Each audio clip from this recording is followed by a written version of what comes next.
There are two ways to be successful. And I don't subscribe to the first one. That's just natural talent. And I just don't believe people who are naturally talented are better than me. I believe effort, and you've heard me say it. Your mama might come from privilege. Your daddy might come from privilege. Your daddy might own a company. You might have a father that can give you everything your little heart desires, but you will not outwork me. Why? Because I realize that the bigger the dream, the more effort you're gonna have to put in. I'm saying that some of you in this room, you might have small beginnings. You might not have a lot of money. You might not have a lot of resources. And I need you to understand that the bigger your dream is, the earlier you're gonna have to get up. The longer you're gonna have to stay up. I'm talking about concrete commitment. I'm talking about the commitment that says, I am going to stay true to what I said I would do long after the mood that I've set it in has left. Because I think we all know in this room, character is not something that we inherit. Character is something we gotta wake up every single day, we gotta fight, and we gotta build it. You gotta begin with the end in mind. So whatever your dream or your goal is, you gotta wake up every day to it. You gotta go to bed with it. You gotta read stuff, the music you listen to, everything you do gotta pour into that dream.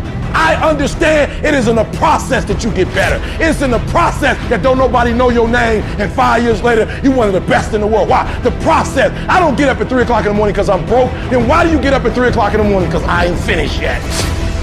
I am not phenomenally skilled, but I'm phenomenally willed.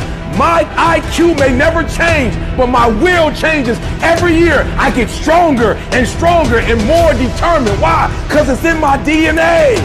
I make the decisions every single day to be successful or to be a failure. We're not dealing with chance no more, baby. This all choice. If you are not that talented, you can beat them with time. You can get to the spot before they get to the spot. Get your butt up and get there. Get up. Act like you playing basketball. Act like you playing football. Compete. That's what bothers me. Many of y'all are not competing. I need effort. Compete. Act like you playing football. Go in that doggone classroom, compete. Many of you have lost your competitive edge. Get your competitive edge back. I'm not against no other motivational speaker. I'm just competitive. When you dedicate your life, you don't care anything about the odds. When the dream is big enough, the odds don't matter. When you're working, you have a wall to break through. A friend of mine who runs a marathon, he says, when he's running the 26-mile marathon, he said, let's say that hypothetically, that 18th mile is the wall.